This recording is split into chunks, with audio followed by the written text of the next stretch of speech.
आता माझी आंघोळ झाली, मी आता तयारी करणार आहे. आपण जेव्हा आता बाहेर फिरायला आहे, मला एवढं माहीत नाही कुठं चाललो मी. आता तुम्हाला दाखवणारच आहे आता बाहेर चाललो तर ब्लॉग में बने रहे.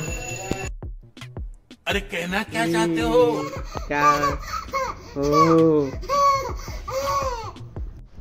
मी काही कुठे चाललो नाही फिरायला, कारण की माझ्या घरावरचं तुम्हाला सीन दाखवतो. जबरदस्त वरून लोकेशन दिसते, म्हणजे असं लुक जबरदस्त.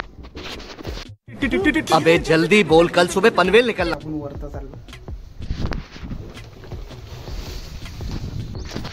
तसं आता वरता आलो आपण. कशिश सकल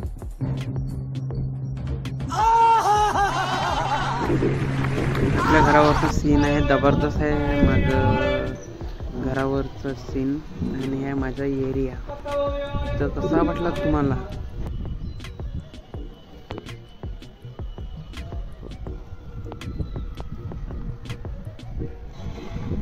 कसे आहे फ्रेंड तुम्ही? माझा ब्लॉग ख़त्म झाला है, कारण यूट्यूब चैनल को सब्सक्राइब करना, ऋषिकेश आरबी ब्लॉगर को सपोर्ट कीजिए.